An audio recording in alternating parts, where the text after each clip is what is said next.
fin. Por otra parte, ¿qué importaban ya todas esas penas del pasado?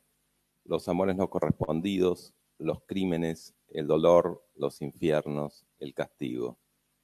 Le parecían acontecimientos lejanos que ya no le afectaban. Además, aquella noche se sentía incapaz de reflexionar largamente, de concentrar el pensamiento. Solo podía sentir. Al razonamiento se había impuesto la vida. El cambio alcanzaba también a su mente. Pero aquí empieza otra historia, la de la lenta renovación de un hombre, la de su regeneración progresiva, su paso gradual de un mundo a otro y su conocimiento escalonado de una realidad totalmente ignorada. En todo esto habría materia para una nueva narración, pero la nuestra ha terminado. Bueno, buenas noches, bienvenidos al último encuentro de este año del Seminario Central del Centro de Estudios Psicoanalíticos José Blecher, que depende directamente de la Comisión Directiva de la APA. Los recibimos con el final de Crimen y Castigo de Dostoyevsky, que, bueno, me pareció que iba para esas palabras para el último encuentro de este año y para lo que es la experiencia de un final. Nuestros invitados de hoy son tres prestigiosos analistas y muy queridos de la APA, el doctor Gustavo Dupuy, la doctora Mirta Noemí Cohen y el doctor Leonardo Peskin. El tema de hoy, jugando un poco con que es el último encuentro de este año, es sobre el fin del análisis. La palabra fin, por supuesto, tiene muchos sentidos. Por un lado, tiene el sentido de propósito, de para qué, por qué el psicoanálisis.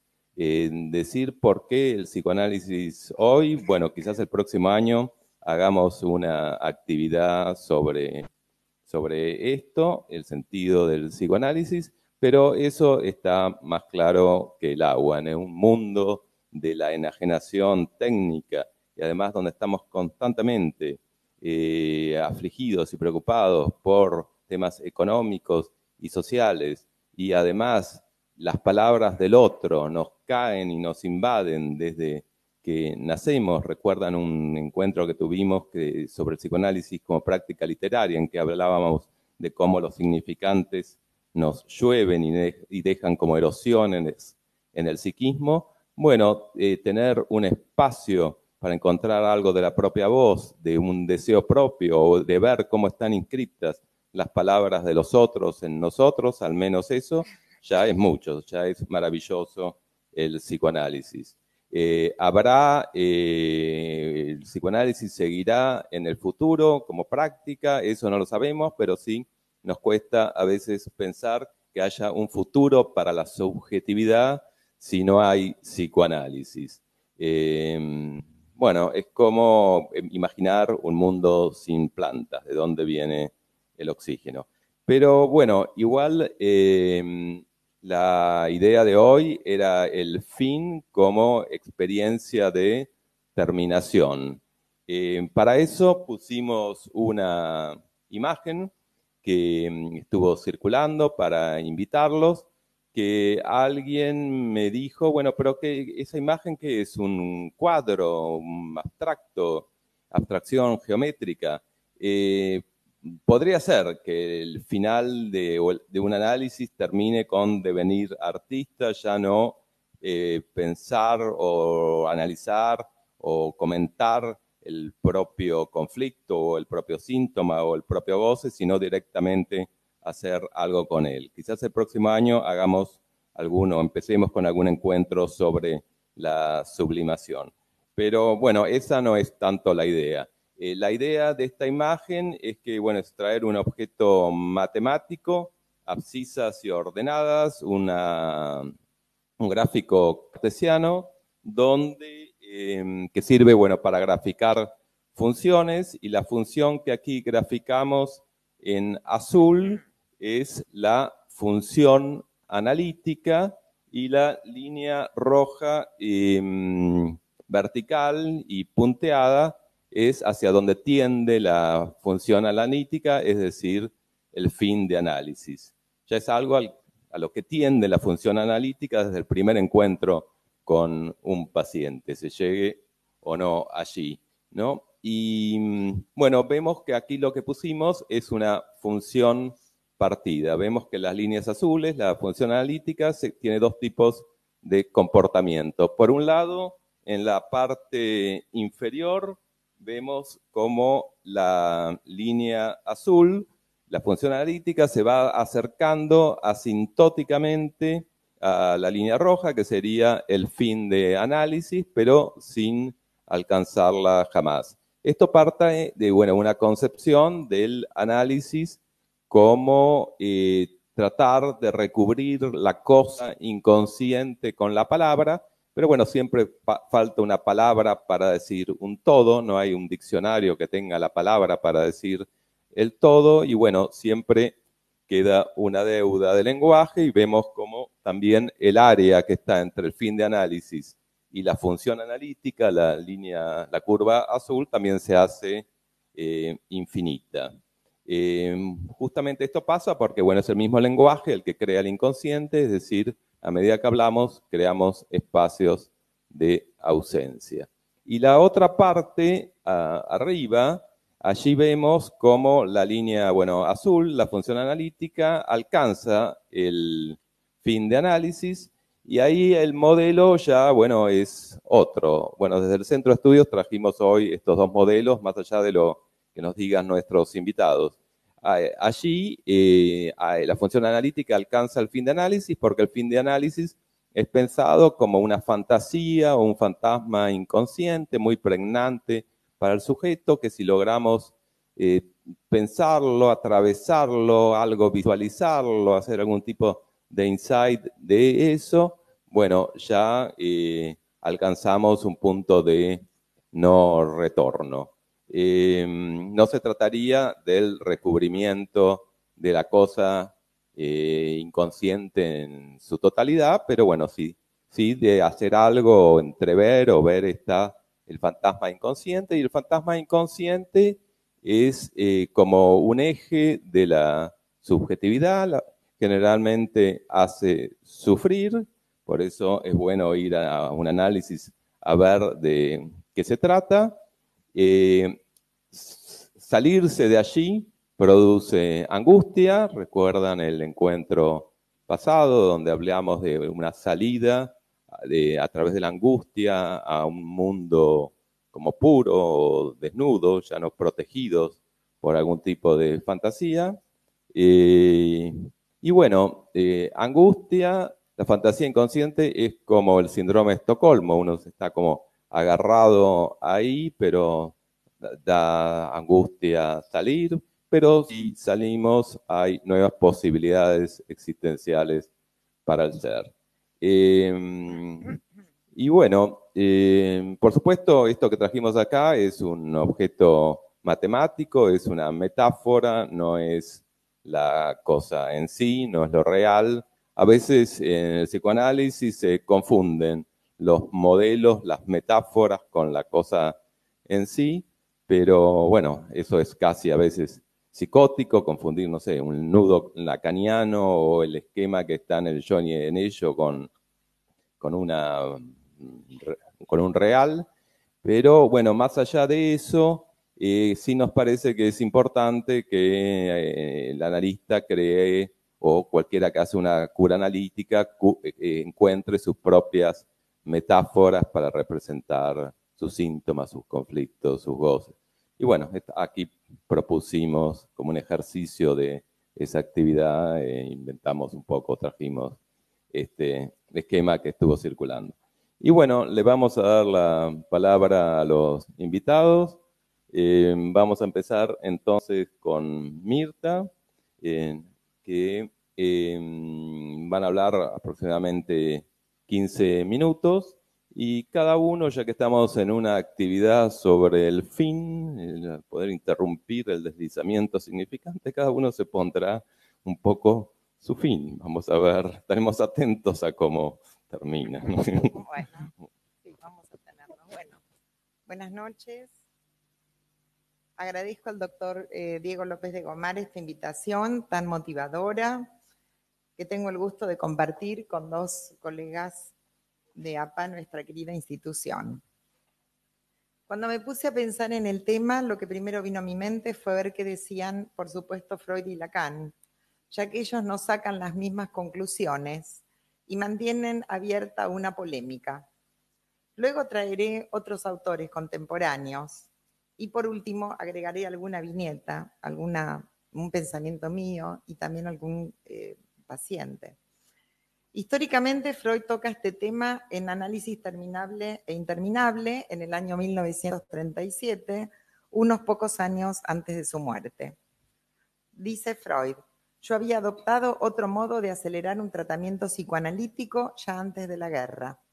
En aquel tiempo había tomado a mi cargo el caso de un joven ruso, un hombre a quien la riqueza había echado a perder y había llegado a Viena en un estado de completo derrumbamiento, acompañado de un médico y un enfermero. Sabemos que acá Freud se refiere al análisis del hombre de los lobos, ¿no? O sea, se llama análisis de una neurosis infantil. Más adelante agrega Freud: en esa situación eché mano del procedimiento heroico de fijar un límite al tiempo del análisis. Al comenzar el trabajo de un año, informé a mi paciente que ese sería el último de su tratamiento, cualquiera que fuera el resultado en el tiempo acordado. Freud ahí se encarga de explicar que era esta una táctica usada por él para provocar el desenlace de la cura. Al tiempo el paciente regresa muy deteriorado, Primera Guerra Mundial por medio, y Freud vuelve a atenderlo, para luego derivarlo finalmente a una alumna que se llamaba Ruth Brunswick. Todo este episodio lo recorté solamente para marcar lo que Freud mismo dice que es aquello que a mí me llamó la atención. Yo había adoptado otro modo de acelerar un tratamiento psicoanalítico. En este caso, Freud consideró humildemente que no podía seguir con el análisis de este paciente indefinidamente, porque una vez que el analista da por finalizado, como él había dicho que iba a terminar su análisis, no podía volver atrás, porque si no el paciente perdería la fe en él, así lo plantea. Son muchas las cosas que se mueven en un análisis, sin embargo, hay personas que cambian más que otras. Decía Freud que a veces creemos que estamos modelando en un blando yeso, cuando en realidad estamos escribiendo en el agua. Son estos pacientes que a lo largo del análisis crecen y hacen una evolución buenísima y un día hacen una extraordinaria regresión. Puedo citar el caso de un paciente que ya sobre su final de análisis decide aferrarse a una virgen del norte del país, me trae un hermoso ramo de flores blancas, diciendo que decidió abrazar la religión y dejar el análisis porque intuía que yo no era religiosa. Interpreté en ese momento que ante la inminencia de una separación que no podía tolerar, prefirió abrazar a una madre todopoderosa. Ya Ferenczi, en 1928, decía en un trabajo que es indispensable que hubiera dos complejos que hayan sido dominados para dar por concluido un análisis. Todo paciente debe tener el sentimiento de equidad en relación con el médico como un signo de que ha vencido dos cosas. En el hombre, el miedo a la castración, y en la mujer, que debe haberse liberado de su complejo de masculinidad. Estamos acostumbrados a luchar de algún modo con las resistencias del paciente a la cura y el aferrarse al sufrimiento. Sabemos que la pulsión de muerte es nuestro más potente enemigo y aceptamos este reto. Por último, Freud dice que hay un límite para el análisis y que este se da cuando se llega a la roca viva. Este límite estaría marcado por la envidia al pene en la mujer y la aceptación de parte de los varones del temor a la castración. Allí donde Freud ve un límite, la roca viva, Lacan ve otra posibilidad y la liga a una cuestión lógica. El fin de análisis surgiría de la ausencia del deseo de alcanzar lo real, de reducir al otro a su real y de liberarlo de sentido. Que el paciente acepte que no hay relación sexual. Este concepto lacaniano se entiende como la imposibilidad de hacer un lazo con otro que nos complete absolutamente. No hay relación sexual, decía Lacan, que es como decir, olvídate de soñar con la completud, de encontrar otro que te comprenda absolutamente. Eso fue, lo tuviste una vez en un estado de placer absoluto, donde todo te era dado sin que emitas palabra, pero ahora se acabó, no hay más, no hay relación sexual.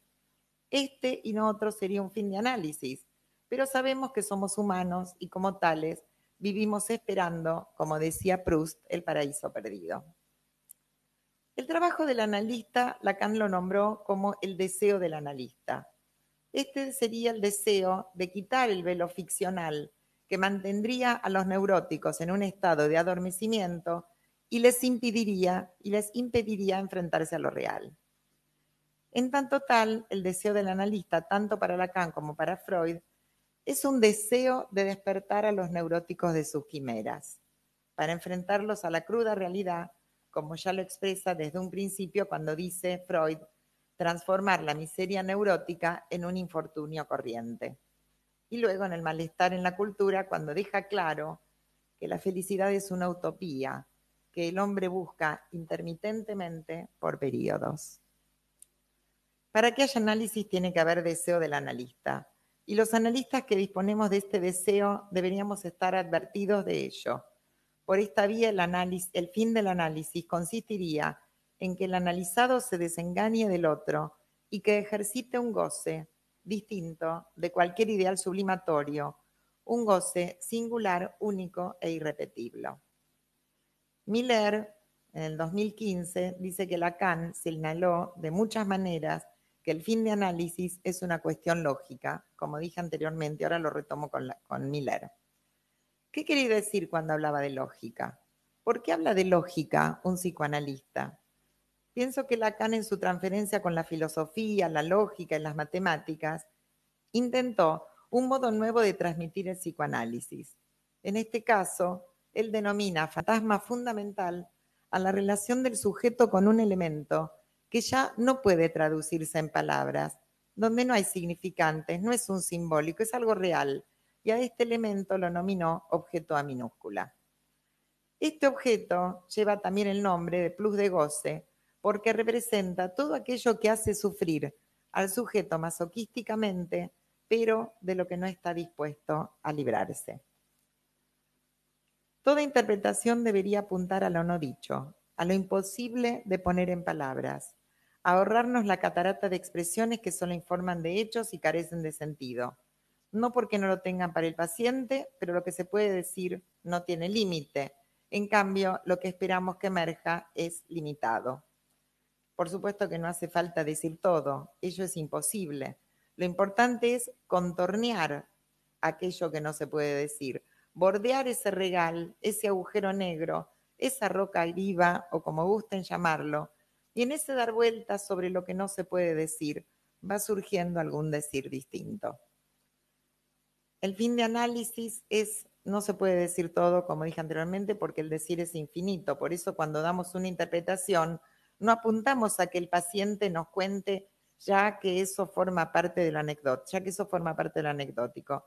Tratamos de encontrar aquello que fue excluido de su discurso. Colette Soler, en un artículo del 2016, opina que para ser analista, el sujeto debe haber empujado su análisis hasta cierto punto. Hay un final posible, pero no todos los analistas llegan a ese final. Dice Soler, a veces hay impases, porque con ese analista no se pudo ir más allá. Y el paciente se va suponiendo que va a encontrar a alguien que le conteste mejor o que conduzca la terapia a su fin. Éric Laurent, en el 2013, habla de atravesar el fantasma, por supuesto que es un concepto que lo toma de Lacan, como final de análisis. Este concepto de atravesar el fantasma es tomado de la sabiduría hindú y significa atravesar un velo, descubrir un vacío, o el Brahman, como se dice, que está detrás de las ilusiones. Es la idea de confundirse con lo uno, ir más allá de las ilusiones. Es darse cuenta que uno está programado de un modo que tiene fijaciones y de pronto se da cuenta que en el final se presentaría, dice Loren, como un rayo, una luz, y el analista debe pensar que un día va a haber un fin de análisis con ese paciente. Isidoro Beck toma la subversión del sujeto y la dialéctica del deseo y dice que el sujeto necesita a quien lo acompañe a descubrir qué cosa, cuál es su deseo, y que lo libere del goce parasitario. Personalmente pienso que hay varios finales con un mismo analista, tal como dijo Freud, y sucede que uno recurre a su analista sin pensar que el análisis tal vez ha concluido. La pregunta que cabe hacerse es, ¿existe un fin de análisis o hay varios fines de análisis? En mi experiencia puedo decir que tuve pacientes con varios fines de análisis. Fueron estos pacientes que tuvieron sus análisis por un tiempo, se fueron para luego volver por otro periodo. Era como si hubieran llegado a un punto de satisfacción interesante y desaparecido el motivo por el cual habían consultado, se iban para luego regresar. Hay análisis buenos y otros que son inconducentes. Esto a mi juicio sucede porque nunca estuvieron bien planteados. Estuvieron no organizados o no planteados desde un principio. No se tomó en cuenta cuál era la problemática que tenía el paciente, no se hizo un diagnóstico y el analista queda atrapado en un enjambre de palabras que forman un imaginario sin poder acceder nunca a contornear ese objeto del que habíamos hablado. Estos análisis no tienen fin, a mi juicio, porque nunca tuvieron un principio. Tal como prometí, voy a relatar brevemente el caso de un paciente que fue y vino a análisis a lo largo de 40 años. El vínculo transferencial mantenido conmigo, a pesar de estar sometido a una fuerte ambivalencia, le permitía un anclaje a la palabra y un referente simbólico interesante. Como su trabajo se desarrollaba en un mundo virtual de grandes cifras, la realidad del análisis y lo concreto de las intervenciones le permitían sostener un criterio de realidad que, si bien no evitaban sus pasajes al actos psicosomáticos, les permitía hacerse cargo de estos, pensarlos y manejarlos con cierto realismo. En su caso, este paciente volvía para repasar conmigo un camino ya recorrido, pero lo hacía de ese modo para sentirse acompañado por mí. Gracias. Bueno, gracias Mirta Noemí Cohen. Le damos la palabra ahora al doctor Gustavo Dupuy. Bueno, gracias por la invitación, gracias por que ustedes estén presentes. Somos tres diferentes, por suerte. Cada uno tiene su singularidad, como corresponde saber, como cada paciente tiene su singularidad. Es condición para el psicoanálisis que el paciente traiga su padecimiento, sus dudas, su malestar, y será tarea de ambos lograr que llegue a un interrogante acerca de sí. Lo que suele acercar a una persona a consulta es un padecimiento, un dolor que requiere atención. Siempre ese dolor tiene una explicación singular. Las más de las veces, en su presentación tiene explicaciones en el accionar de terceros, o en el caso de reconocerse autor, suele presentarse como autorreproches. El paciente sufre, pero no hay interrogantes acerca de sí. En el mejor de los casos, su responsabilidad pasa por haberse equivocado en su elección de pareja o de trabajo.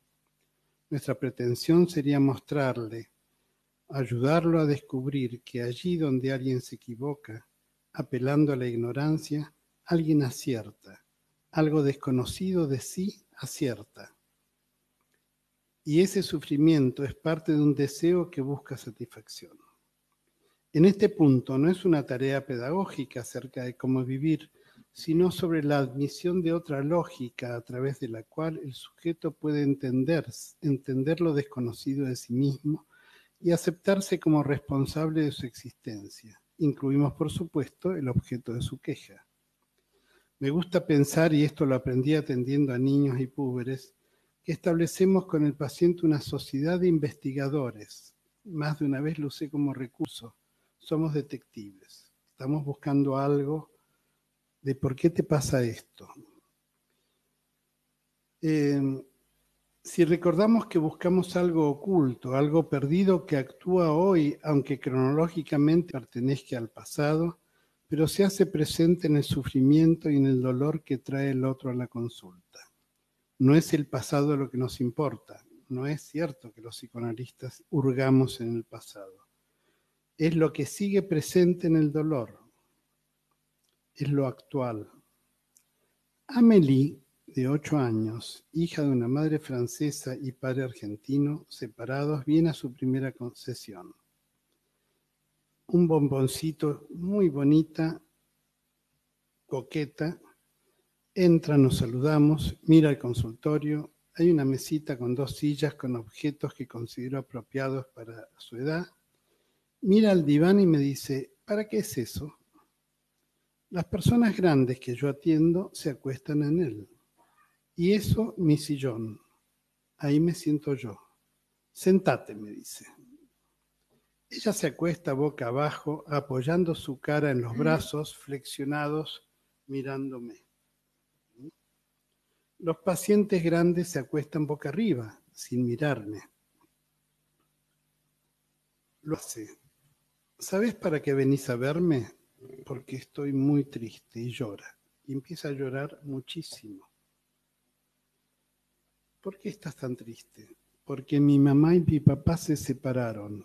Sigue llorando desconsoladamente. Yo me quedo pensando, porque había atendido a muchos niños, pero nunca ocurrió que un niño plantee acostarse en el diván.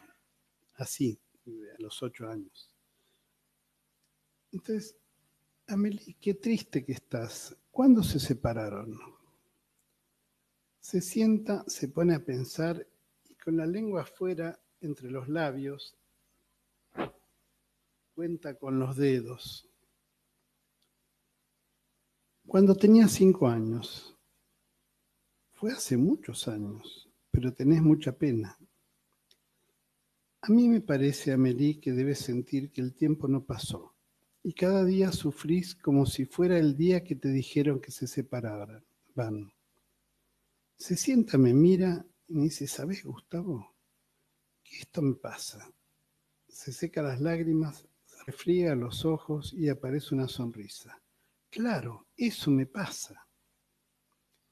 En cada sesión, que no fue muy largo porque decidieron irse a Francia, hacía un rato de diván, ella elegía ir al diván, charlar, y después dibujaba, y en los dibujos estaban siempre algo de lo hablado. ¿Cuál es la respuesta del psicoanálisis? Un estilo de psicoterapias que fue muy difundido fue aquel que echaba toda la culpa de lo que nos pasaba a los padres. Esto poco tiene que ver con nuestro trabajo, que intenta ni más ni menos que hacer conscientes de aquellas cosas que no nos animamos a ver de nosotros mismos y nos sostienen como esclavos de lo que desconocemos. Cuando el trabajo psicoanalítico es eficaz, es eficiente, el paciente comienza a reconocerse como autor real de su vida, de sus logros y de sus fracasos, aunque esto parezca que produce pesar, solo lo produce en la ilusión de que todo lo malo viene de afuera. Cuando esta operación se produce, el hombre, al reconocerse autor de su pesar, adquiere la conciencia de que también puede serlo de su alivio. Si yo hice esto conmigo, ¿tengo esa potencia? Para nada implica esto ignorar las agresiones del medio, de la economía, de lo azaroso. Solo implica poner el acento a lo poco o mucho, pero acotado, que se puede resolver en el ámbito de 2 personas investigando el padecimiento de aquel que llamamos provisoriamente paciente. El psicoanálisis es un arte, una ciencia, un método que ofrece al hombre la posibilidad de ser más libre, de hacerse responsable de sí mismo a través de aumentar el conocimiento de sí. El psicoanálisis trabaja por la vía del levare, que se presenta como como metáfora, la bella imagen del escultor descubriendo la forma oculta en la piedra. Aunque el psicoanálisis se plantea la vida del Levare como requisito ético metodológico y la psiquiatría ha sido durante años predominantemente representante de la vía del porre, que es la de la agricultura con arcilla, digamos, te pongo lo que te falta, te quito lo que te sobra. Esta es en la posición del psicoanalista, en su ideología y en su ética, la manera de considerar al hombre y sus sufrimientos, la opción de tender hacia una u otra posición. Tres fenómenos responden a los ideales epocales de la perfección y del aborrecimiento y el horror a toda falta, a todo síntoma, a toda muestra de debilidad. La interpretación de todo fenómeno humano desde el discurso médico, no se porta bien la pantalla, apenas la toca se mueve.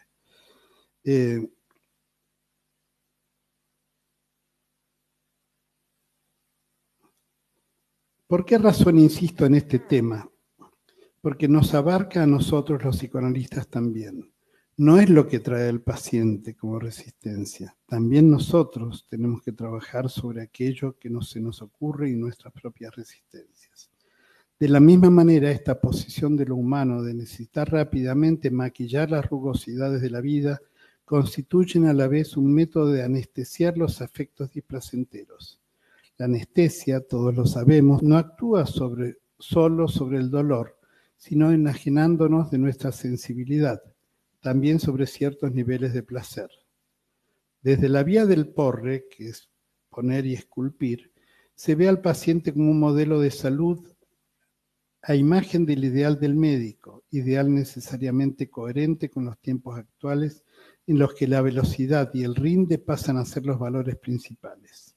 Sus vástagos, la belleza, la juventud, el dinero y el éxito van en el camino de un eterno restitutio ad integrum,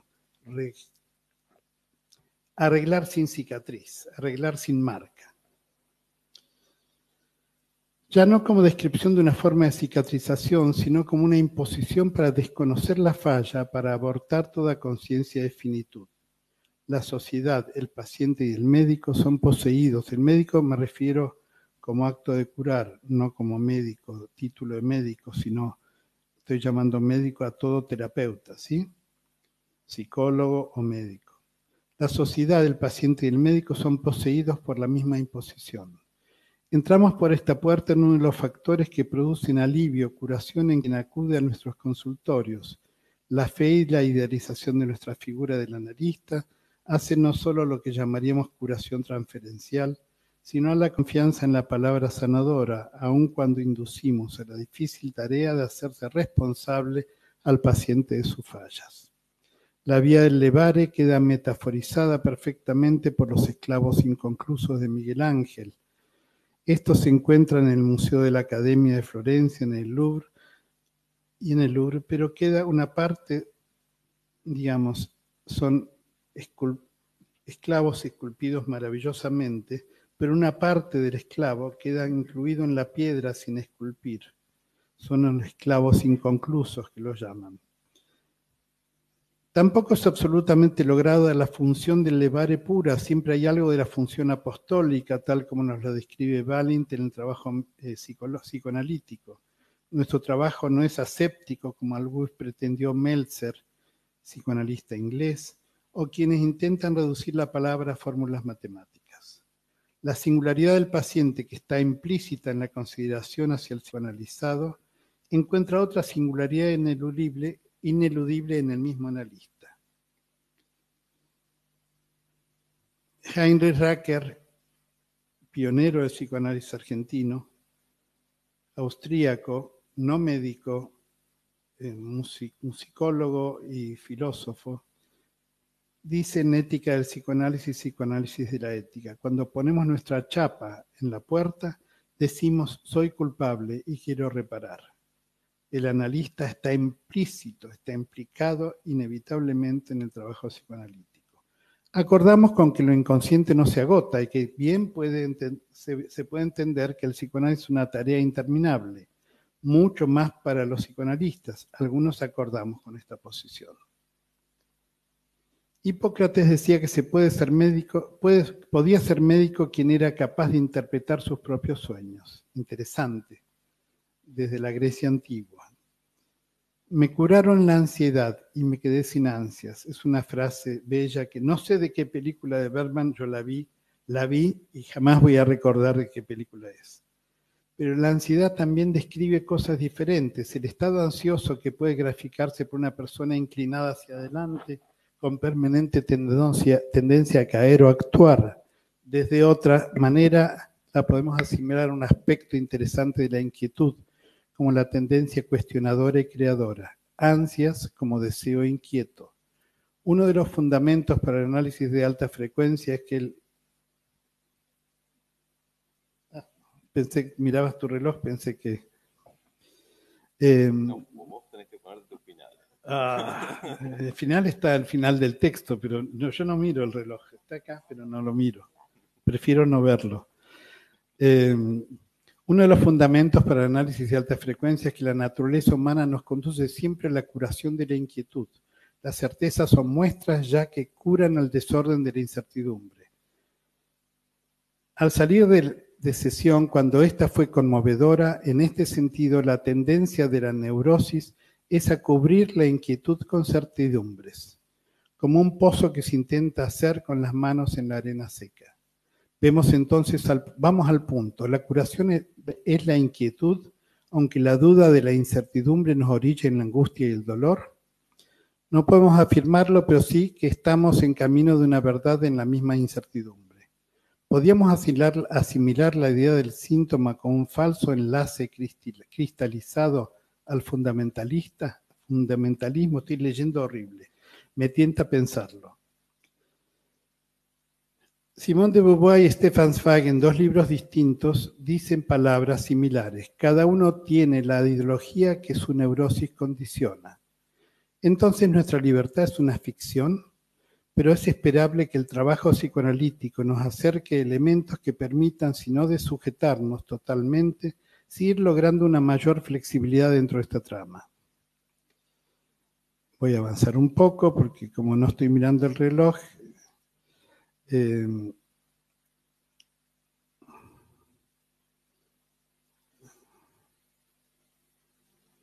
vamos al final del análisis. Vale la pregunta. ¿Podemos decir que la llamamos un análisis finalizado? ¿Lleva a una curación total del paciente? No, digo yo. Algunos pueden decirlo. En el trabajo Freud, a pesar de ser uno de sus trabajos últimos, habla del enfermo y de la enfermedad e insiste con esto repetidas veces más que en otros textos. No podemos sustraernos a que está muy enfermo físicamente a 2 años de su muerte. El terminable e interminable tienta a pensar que Freud incluye su cercanía a su propio fin. No anula el texto para mi juicio es riquísimo.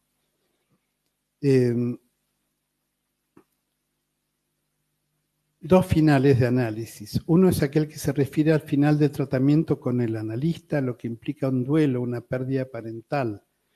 Otro es el final, y aquí volvemos al concepto de Levare, al descubrimiento de las vivencias infantiles que nos acuñaron, al develamiento de lo reprimido que se hace presente en nuestros síntomas. Pero nuestro trabajo no es una tarea pedagógica, pero sus efectos sí lo son. Descubrir que somos mucho más que lo que conocemos de nosotros mismos y lograr acceder a nuestros propios secretos, aquellos que nos producían vergüenza y dolor, a través del psicoanálisis nos enseña una manera diferente de pensarnos. Aprender a ser psicoanalistas implica, y por eso es piedra fundamental de nuestra formación, nuestro propio tratamiento psicoanalítico. Hecho esto, continuamos siendo investigadores de nosotros mismos, ya que lo inconsciente no se agota y la represión seguirá actuando ante el displacer y la vergüenza por nuestros propios pensamientos. Nuestro análisis, para mí, es interminable. Bueno, muchas gracias Gustavo Dupuy. Le damos la palabra a Leonardo Peskin. Bueno, desde ya le agradezco a Diego la invitación. Yo me voy a centrar fundamentalmente en el artículo de Freud, que es una cantera de conceptos que me resulta siempre muy misterioso, porque de alguna manera él está apretado o apremiado porque es uno de sus últimos textos, después viene Esquema del psicoanálisis, esto es del 37, y él muere en el 39. Pero a diferencia de muchas lecturas que consideran que lo que en este artículo se presenta es cierto escepticismo porque estaba viejo y enfermo, que recién Gustavo algo de esto dijo, yo creo que acá tenemos un excelente ejemplo de cómo el corte, el final, la noción de final produce una lucidez y una especie de necesidad de resignificación, que este es un concepto muy importante. El final produce una resignificación. Todo final, salvo la muerte, es un recomienzo. Y no olvidemos que el final es la muerte, el gran final. Pero cada uno de los cortes o momentos de interrupción también evocan la muerte. Pero volvamos a los 8 subcapítulos que describe Freud, donde trae una cantidad de cuestiones que uno diría que, y lo dice el propio comentario Strachey cuando habla de este artículo, que contradicen afirmaciones anteriores de Freud y que un poco rondaron alrededor de la mesa de hoy, con un psicoanálisis muy ligado al deseo y muy ligado a cierta dimensión quizás del romanticismo que se estaba terminando dentro del propio desarrollo freudiano y en particular a partir del 20 con el más allá del principio del placer, donde la vigencia del deseo como rector ético de la tarea del analista se ve sustituido por dimensiones que tienen más que ver con la pulsión de muerte. Freud destaca muchísimo en este artículo la pulsión y se refiere fundamentalmente a eso irreductible que tiene la pulsión. Incluso reflota el concepto de lo constitucional como determinante. Es decir, que si la pulsión constitucionalmente tendría cierta intensidad, sería muy difícil modificarla. Y se refiere a 2 o 3 factores que dan vuelta. Una es hasta qué punto se ve afectado el yo por lo que le aconteció al sujeto. Probablemente ahí donde él dice yo, desde Lacan habría que pensar más al sujeto, a la subjetividad. Pero él insiste mucho, hasta qué punto en el proceso de enfermedad o de conflicto se ve afectado el yo y qué intensidad tendría la pulsión como para que uno pueda esperar o tener cierta ilusión de cambio. Sostiene cierto escepticismo interesante que Diego un poco lo mencionó acerca de si el análisis como praxis, como práctica, es eficaz. Es decir, se abre la pregunta y le da más lugar, quizás como también Diego lo planteó, al psicoanálisis en toda una concepción de revisión de muchísimas cosas y no solo como técnica de tratamiento. De todas maneras, ahí les haría un comentario interesante de Lacan acerca de que para que el psicoanálisis pueda tener éxito tiene que fracasar. Es decir, tiene que reconocer su propia limitación, tiene que reconocer que no tiene que tener el éxito que se atribuiría a una pretensión psicoterápica.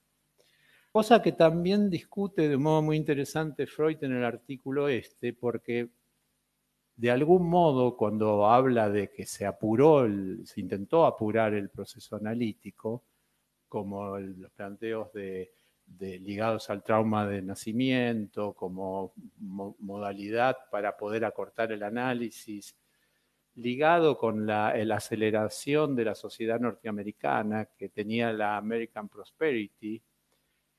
Justamente ahí incluso dice Freud que así como fracasó ese intento de Rank de apurar el análisis, fracasó la sociedad americana en la American Prosperity.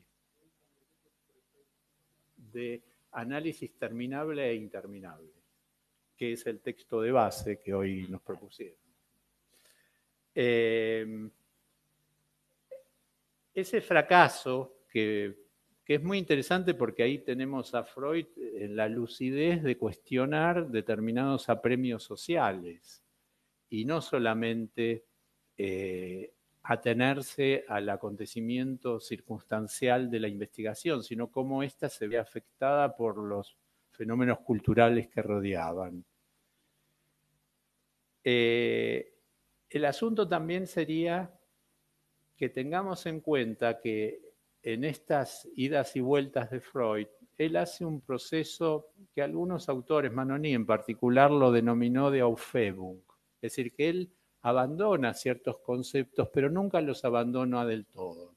Por ejemplo, en este artículo reflota sugestivamente el trauma objetivo.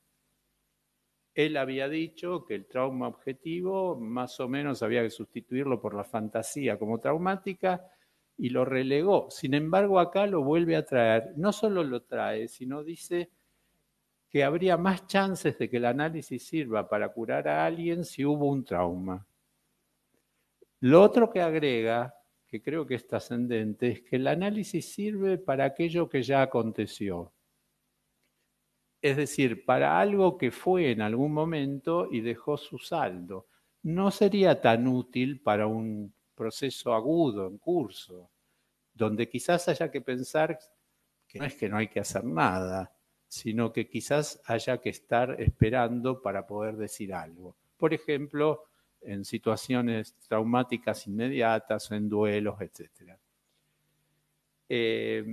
Lo otro que dice y que es trascendente es que el psicoanálisis no es como una vacuna, que una vez que uno se analizó quedó inmunizado. Ahí el comentario de Strachey es que él contradice afirmaciones anteriores. Yo creo que Strachey no termina de tener la ductilidad de entender que se puede pensar las dos cosas, que alguien que se analizó puede estar más o menos preparado para afrontar ciertas situaciones, pero eso no da una garantía absoluta. Incluso en el propio trabajo, Freud da un ejemplo de una mujer que aguanta varias situaciones después de haberse analizado, pero al final, frente a una histerectomía, etcétera, etcétera, es que vuelve a enfermar gravemente. Es decir, que da cierta posibilidad, pero no inmuniza. Con lo cual abre toda la cuestión muy freudiana de las series complementarias. Es decir, que si hay una constitución, una historia, depende mucho de cuál es el factor desencadenante del problema que uno padezca. Si el factor es muy intenso, lo anterior queda desbalanceado.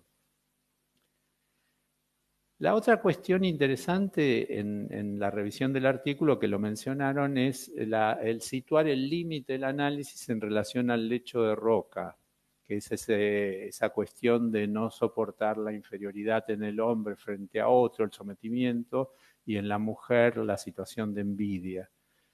Es verdad, Lacan cuestiona esto, pero creo que está sintonizado con un propósito que tiene Lacan de seguir ese rastro que deja acá Freud, de seguir la pulsión.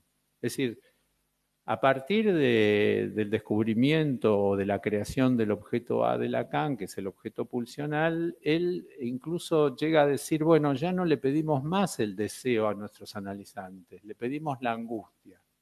Y por vía de la angustia lo que se procura es seguir el rastro de la pulsión. El rastro de la pulsión es realmente mucho más difícil y necesariamente nos va a llevar a algún grado de limitación en una aspiración exitista. Y acá voy a plantearles cierta idea en paralelo, Freud-Lacan. La clínica de Lacan y la clínica freudiana, o mejor dicho, lo que Lacan toma de Freud es que la clínica es bajo transferencia. La transferencia es el hecho condicionante de la posibilidad de un tratamiento. Si bien en Freud la suposición de que no había transferencia en la psicosis lo limita para el abordaje en la psicosis, se puede plantear, y desde Lacan aparece, que hay transferencia en la psicosis. Es decir, que la transferencia es algo imprescindible como para poder abordar la situación de la que estamos tratando de resolver.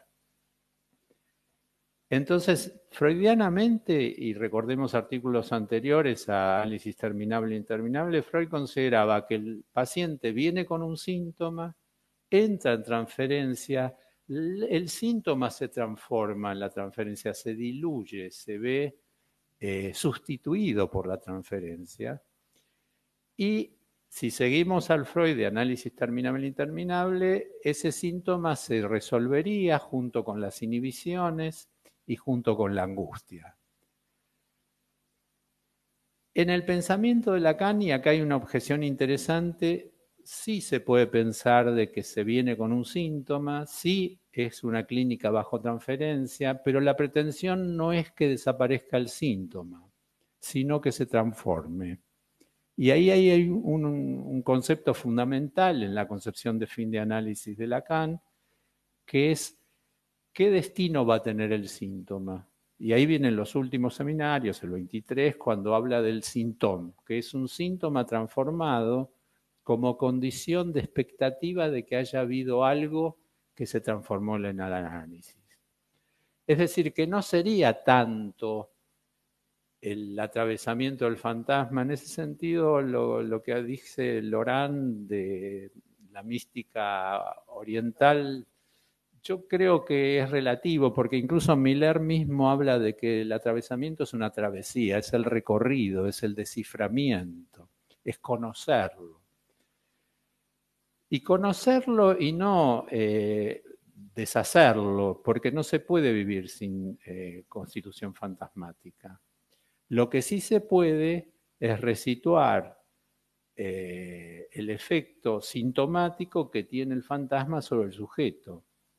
Y acá vendría la hipótesis esta de la subjetividad transformada, es decir, del síntoma transformado de modo tal que el sujeto reconozca su subjetividad en ese síntoma, que se refunde a sí mismo como sujeto y que ese síntoma transformado pasa a ser su soporte en lugar de la dependencia a un otro. Y acá viene una frase rimbombante típica de las frases de Lacan, que es servirse del nombre del Padre para saber hacer ahí con. Una manera de pensar esta frase es servirse del nombre del Padre, pero transformado en que el propio síntoma sea el soporte, viene a soportar al modo de un nombre del Padre la subjetividad del sujeto. Yo creo que alcanzar esto no es tan sencillo y una variedad que es muy familiar para nosotros, que también hace el pensamiento de Lacan, es que un análisis produce un analista. Una manera de pensar el síntoma es si a partir de un análisis que se puede denominar didáctico, como el propio Freud lo propuso y se puede sostener, se produce o no se produce un analista. Y el síntoma acá tendría cierto parentesco con si uno logra ser analista, cosa que es todo un problema. Validarlo o pensarlo o cómo se llega a eso, pero Lacan es muy claro en decir que el análisis produce un analista. Otro aforismo muy cercano al artículo este de análisis terminable e interminable de Freud, que lo dice en una entrevista que le hacen en el año 39, le preguntan qué se puede considerar como saludable. Y él dice amar y trabajar. ¿Por qué dijo eso? Porque el amor no es demasiada garantía y el trabajo puede ser alienado, pero depende cómo uno lo considere. El amar yo creo que es tener en cuenta al otro, es tener en cuenta la realidad, es poder salir al mundo. Y trabajar, yo lo traduciría desde la perspectiva lacaniana como con esa eficacia de lograr una resolución sublimada como puede ser el síntoma. Es decir, con la sublimación de aquello que se logra como síntoma se trabaja, sea en el arte, sea como analista, sea en la escritura, que es donde Lacan mismo lo estudia con Joyce, pero en algún sentido esas capacidades están muy condensadas en estas dos afirmaciones de Freud. Que se constituya una relación con la realidad por vía del amor y el reconocimiento de los otros, y que se sea capaz de trabajar en esa realidad. Es decir, que el sujeto, si se quiere, haya logrado la sublimación pulsional. No quita que el deseo pueda estar en juego, pero recordemos siempre la dialéctica pulsión-deseo y consideremos que toda la primer fase del pensamiento de Freud está fundamentalmente regido por el deseo. E incluso cuando Lacan escribe el Seminario de la Ética, lo pone como eje ético el inconsciente. Pero los temas que tenemos hoy en día como temática más trascendente son los problemas de la pulsión y del narcisismo. Y entonces, si nos quedamos adheridos a la expectativa de resolver el deseo, relanzarlo, satisfacerlo, no ceder frente al deseo, etcétera, quizás quedamos en un plano muy romántico, que yo creo que tanto Lacan como Freud, en la medida que fueron haciéndose más escépticos, se ocuparon más de la pulsión. Y la clínica de hoy en día, la clínica de la adicción, la clínica de la acción, del acto delictivo, etcétera, etcétera, tiene más que ver con la pulsión que con el deseo. Por último, porque creo que ya estará el tiempo cumplido, ahí está la famosa frase que bueno, emparentémoslo con esto, donde ello era, yo he de advenir, la famosa frase del yo y el ello. Que acá es todo, bueno, hay 20.000 versiones de esta frase, pero de nuevo, el ello sería el objetivo. ¿Y cómo se subjetiviza el ello? No es el yo, precisamente el yo de la ego psychology, el que va a lograr ese avance sobre el ello, sino la subjetividad en tanto capitalice el ello como pulsión para llevarlo sublimatoriamente a esta realidad en la que se pueda trabajar. 3 últimos comentarios breves de momentos de Lacan.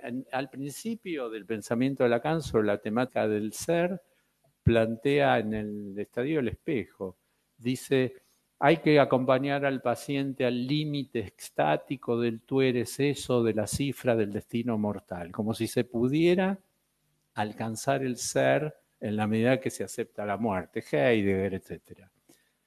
En un segundo momento vamos a ver que va a decir, es la falta en ser la cuestión, no hay posibilidades de ser. Y en el tercer momento somos más que nada un objeto, es decir, como ser quedamos mucho más reducidos a la condición pulsional y a la cuestión del objeto A. Lo que pasa es que no es al modo de la melancolía ser objeto, sino un objeto capaz de operar en todo este asunto que les planteaba antes. Bueno, dejo por acá. Bueno, muchísimas gracias, Leonardo. Y yo voy a hacer algún recorte de las cosas que dijeron.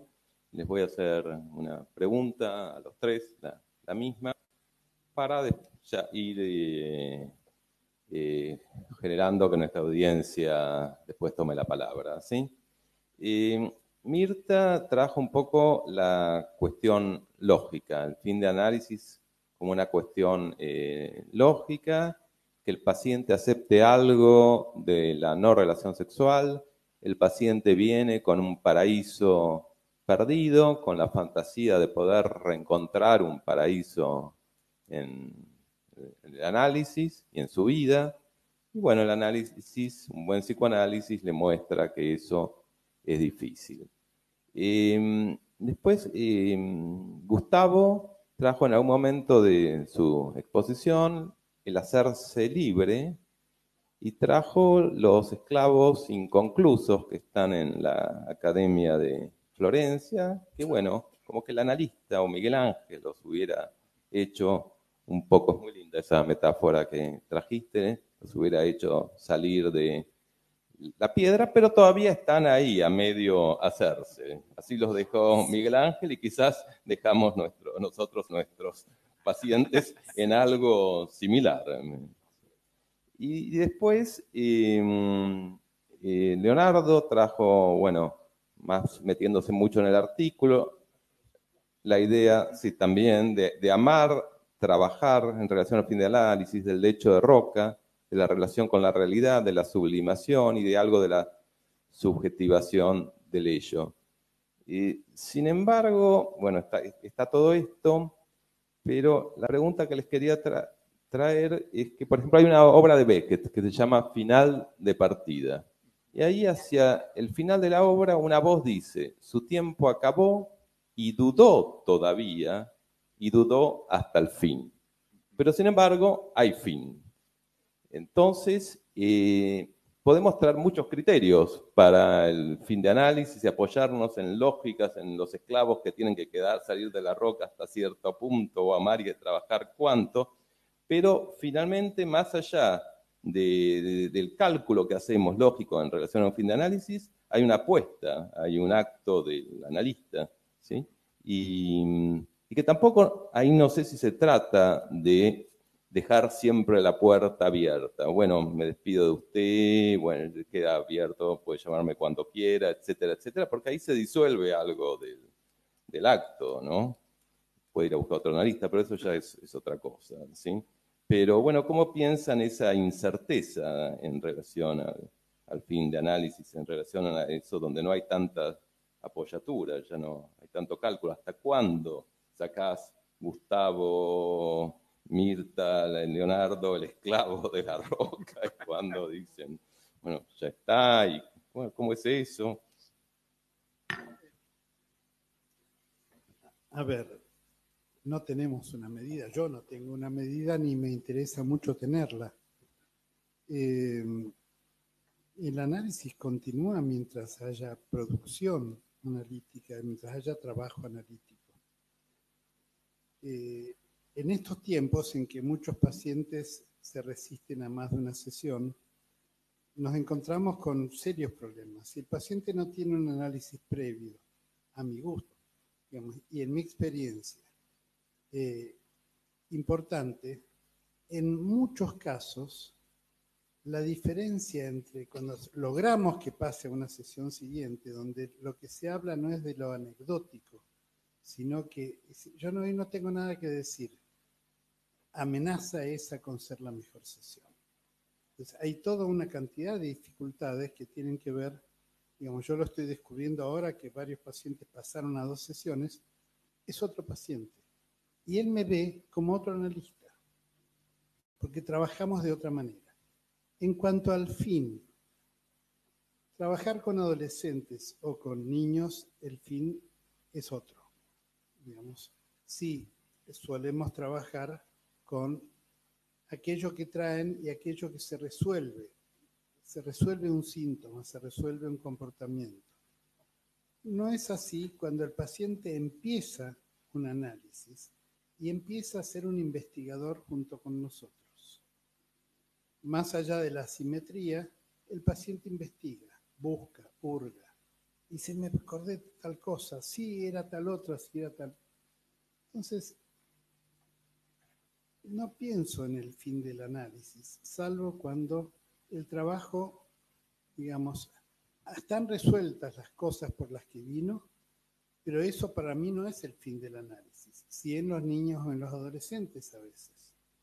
En el adulto, cuando se le genera, aunque él no sea un analista más, no esté formándose como analista, empieza a tener el disfrute por investigar y por asociar, digamos. Y en ese sentido, somos dos investigando aquello que a él le pasa.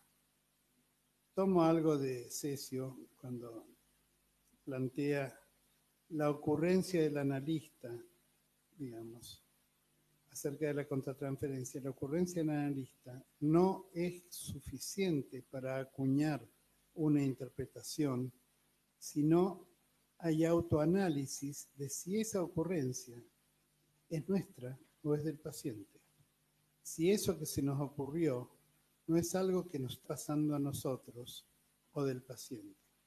En este sentido, me gusta la idea de que cada vez que pensamos en el psicoanálisis, pensemos y respetamos que somos dos seres sujetos que estamos trabajando juntos a demanda de uno.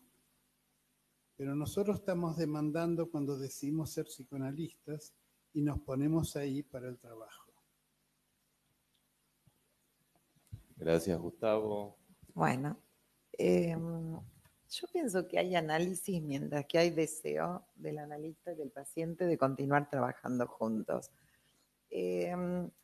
Voy a retomar esto de la sesión de una vez por semana, porque es algo que se ve mucho hoy día en los consultorios, sea por una cuestión de compromiso o de tiempo, o también de lugar de llegar al consultorio. Muchos pacientes también hacen análisis telefónico por Skype. Entonces, me parece que en principio el problema con el que nos encontramos es que se establezca la transferencia y decir que ya está instalado el paciente en el análisis, ¿no? Nunca me planteé, la verdad, cuándo va a terminar un análisis con un paciente. Lo que sí veo es que llega un momento en que el paciente no es que empiece a repetirse, sino que se lo ve distinto. Uno ve que hay un cambio, que ya no es el que vino. Y tal vez en ese momento el paciente se plantea, y uno también con él, que bueno, que ha concluido el análisis, que hay un final de análisis, ¿no? Yo, por lo que dije anteriormente cuando presenté el trabajo, pienso que más que finales he presenciado impases, ¿no? Puede ser que sea una cosa del analista, que cada uno de nosotros tenga otra experiencia. Veo que los pacientes no terminan de irse nunca. Bueno, por lo menos esa es mi experiencia, ¿no? Y cuando ya pienso que se fueron, los veo que viven en la otra cuadra de mi casa. Los encuentro en el súper, o de pronto, sí, me pasó mucho eso también, ¿no? De ver un paciente en el barrio, ¿no? Me mudé por acá, doctora. O sea, como que en realidad, sí, claro, como una, ahí me acuerdo del Hombre de los Lobos, ¿no? De todas las vueltas que da y vuelve y vuelve. Eh, Porque aunque no queramos, se establece una relación muy profunda con una persona que está en análisis. Entonces, de ahí la dificultad de poner un final. Pero sí, hay finales. De esto me doy cuenta cuando ya pasa mucho tiempo y el paciente no vuelve y yo me entero cómo está, que está bien, que ha logrado hacer su vida. Bueno, en fin, que ha logrado realmente transformar su miseria en algo más de la vida cotidiana, ¿no? Como decía Freud.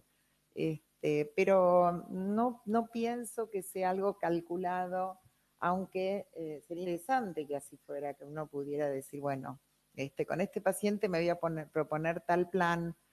Por supuesto que uno piensa, bueno, cuál es el diagnóstico y más o menos el camino a seguir, pero me sorprende mucho el análisis con los pacientes.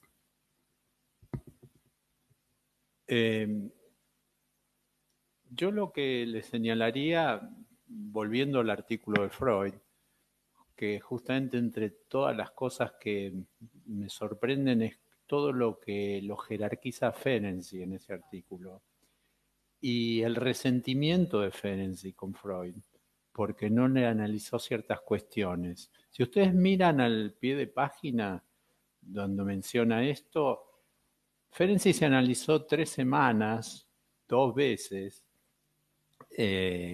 2 sesiones diarias, en 2 periodos, y esa fue la extensión del análisis de Ferenczi, para que veamos lo que pasaba en cierta época y lo que pasa ahora, y lo que pasa ahora se deriva de que el analista o el análisis tiene pretensiones de ir mucho más allá, y ya no es solamente resolver, como dice Freud, los síntomas, la angustia y las inhibiciones.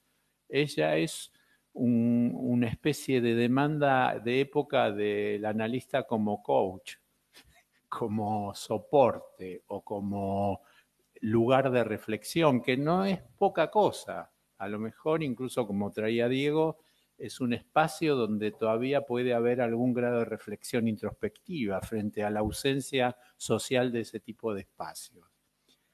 Ahora, vos mencionaste al hombre de los lobos. El caso del hombre de los lobos es muy particular y muy criticado porque el pobre ruso, como dicen algunos, quedó absolutamente pegado a Freud y nunca pudo terminar. El intento con Ruth McRuthwick fue una tentativa de resolver una paranoia que él tenía. Salió psicótico. Es muy interesante el debate sobre esto. Y Ruth McRuthwick le dice en un momento dado para resolverle su paranoia, porque él decía que él era muy allegado a Freud. Le dice, pero si usted es tan allegado, ¿por qué no está en las fiestas sociales de Freud? Y él ahí empezó a discriminar una realidad de otra y igual quedó absolutamente pegado. Su vida fue el análisis con Freud. ¿Y por qué destaco esto? Yo les diría que cada vez que un analista interviene, tiene que destituirse. El diseño de intervención tiene que ser de sustracción del analista. Uno de los temas más importantes que analiza mucho Lacan trabajando sobre el tema de Balint es no hay que identificarse con el analista, que esto es muy contrario a ciertas otras escuelas que proponen lo contrario, que el paciente tiene que terminar identificado con el analista. La hipótesis sería el análisis requiere la destitución del analista y que en algún momento, sea como sea, cada sesión, en cada intervención o en cada momento, el analista tiene que ser capaz de diseñar su propia destitución. Nunca, por ejemplo, aconsejar, invitar a hacer ciertas cuestiones, ofrecerle servicios de otra clase, entrar en vínculo social, porque todo eso fomentaría la identificación con el analista. Todo esto es muy debatible y difícil de manejar, pero yo respondería a la pregunta de que sí, que hay una hipótesis de destitución y es un tema bastante complejo y que llevaría al concepto que, bueno, que alguno de ustedes conocerá, que es el de ser del analista. Es decir, así como se instaló el sujeto supuesto saber como soporte de la transferencia, que se desarme ese dispositivo, que es un dispositivo engañoso que sirvió para la cura. El dispositivo analítico se arma con la suposición que el analista sabe más que el paciente. En realidad, el análisis se produce sobre ese engaño, pero eso hay que deshacerlo. Y probablemente ahí hay como, creo que Pichon-Rivière tenía una expresión que el análisis termina cuando el paciente se da vuelta y le dice, ah, ¿usted es Enrique Pichon-Rivière? Cuando fuma en pipa. Bueno. Cuando es un francés que fuma en pipa. Bueno. Cuando lo puede ver así. Bueno. No es otra cosa. Es decir, el momento en el cual se desarma el dispositivo. Ahí se terminó, aunque sigan viéndose en el barrio o sean amigos, porque Freud no descarta la transferencia amistosa, pero ya no está operando como analista. Es decir, ya se agotó o se terminó, preferentemente que quede bien el paciente.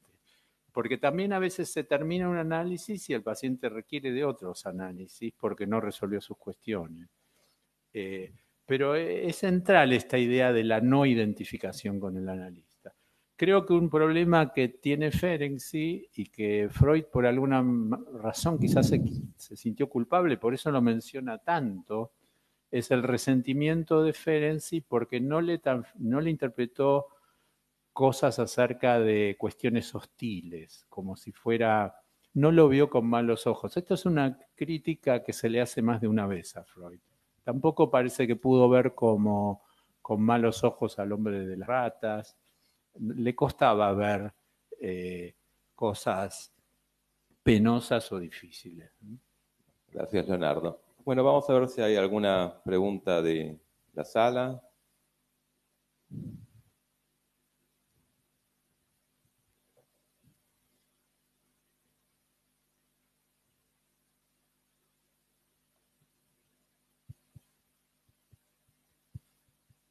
Bueno, algo que se puede pensar, ¿no? Es que un paciente viene con un síntoma, viene con, como decías, una inhibición, una angustia, un conflicto, y se va, o no se va, pero se genera un inconsciente. Eso ya es mucho, ¿no? El inconsciente después es interminable, inacabable. Pero bueno, alguien viene con un síntoma, se va o se produce un inconsciente en el análisis, ¿sí? Eso ya es un logro grande. Eso lo reconocemos también, por más que haya muchas personas que no terminan su análisis, pero reconocemos las personas que se han analizado. Eso, generalmente, aunque sigan sufriendo mucho, pero se escucha la función, la analítica del otro, que el otro hizo una experiencia analítica que no es lo mismo. Incluso hasta en la elección de amigos o de parejas pasa. Que, bueno, gente que no quiere tener una pareja que no esté analizada. Pero hay que teorizar un poco esto, lo que puede ser la entrada en análisis, que es lo que vos traes, que es la instalación de la transferencia. Yo no sé si se produce el inconsciente o aparece la operatoria. Ahí hay todo un tema, si hay inconsciente fuera del análisis o si debemos reservarlo para el análisis. Sí. A ver, sí. Marcela Butelíes.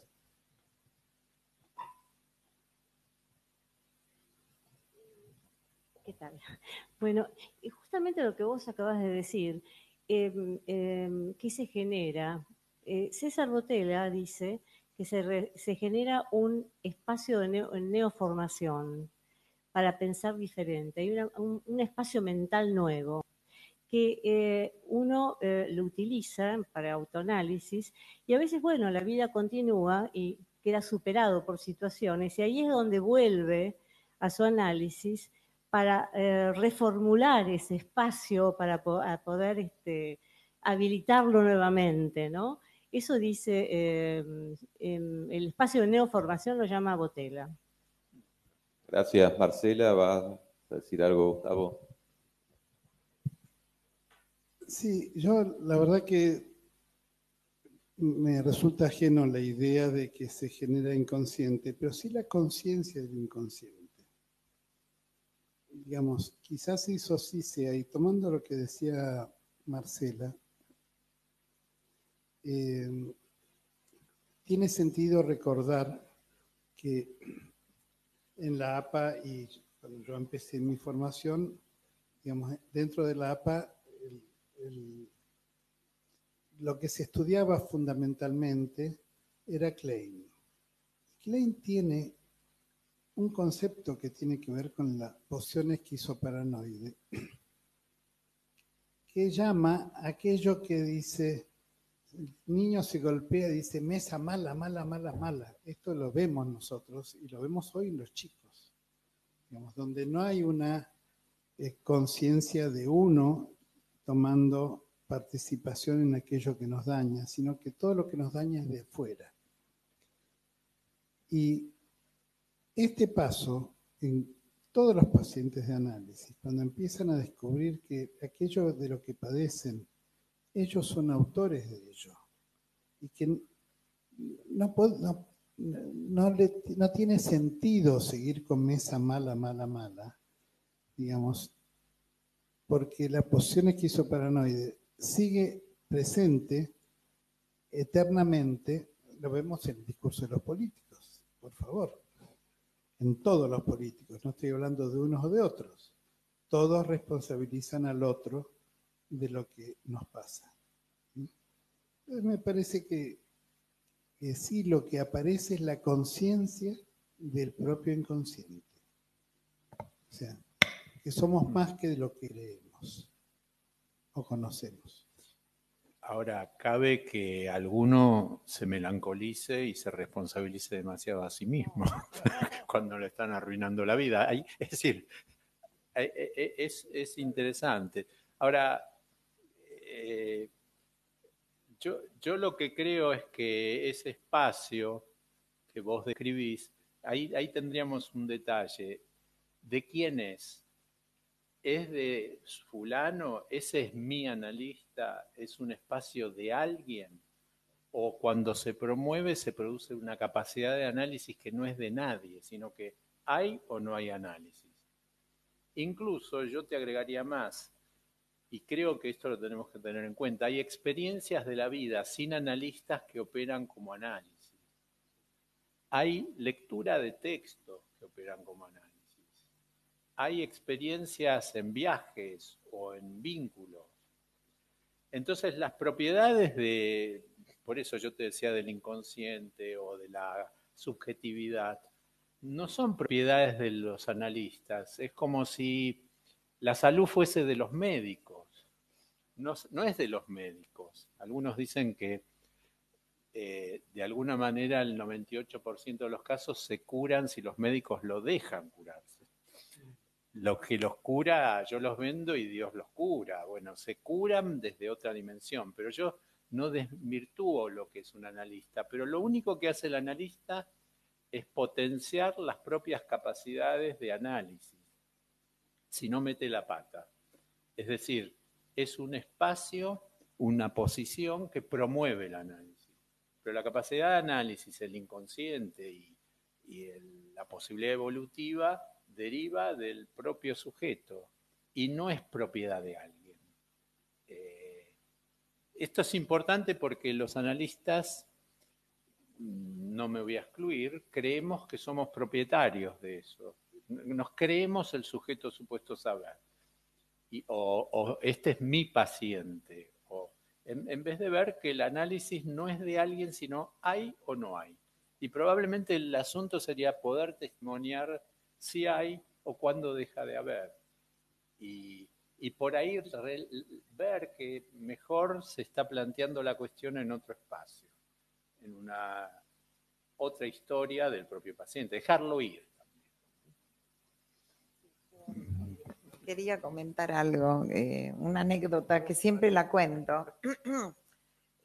Hace unos cuantos años tuve un accidente y me caí en la calle. Iba con mi beba de 2 años, me caí y para que ella no se golpee puse la cara. Entonces tenía un moretón inmenso y tenía que atender. Y ese día tenía 8 o 9 pacientes seguidos en el consultorio. Entonces, claro, me puse maquillaje para que no se note, pero vieron cómo son los moretones que sale. Me llamó muchísimo la atención que ningún paciente me dijo, doctora, ¿qué le pasó? O se haya dado cuenta siquiera, ¿no? Entonces, bueno, nada, me di cuenta que en realidad el paciente viene con su mundo y que uno está ahí, bueno. Vos no cometiste el error de preguntarle, no me pregunta qué me pasó, porque es cierto, esto es lo mismo que las mudanzas, que una cantidad de cuestiones que en una época eran absolutamente trascendentales, como si los pacientes, no sé qué pasaría que si uno se muda o pone un mueble nuevo o un nuevo decorado, lo que fuese, va a ser un cambio total. En realidad es tal cual como vos lo decís, no pasa nada si es buena la tarea analítica. Por eso también se puede hacer en espacios que en otra época eran inconcebibles, en hospitales, por ejemplo. Lo que pasa es que en ese momento entonces de verdad no existo. Pero eso es un logro porque no lo metiste eso. Si no, se hubiese dado cuenta. Si le ponías la cara adelante, te lo hubiesen visto. Bueno, estás conectando a tus pacientes muy bien con su inconsciente, con su ser. Velo así. Bueno, ¿hay alguna otra pregunta, comentario? Si no, vamos a interrumpir. Bueno, ponemos entonces un punto final a esta actividad y al seminario de este año. Muchas gracias a los invitados.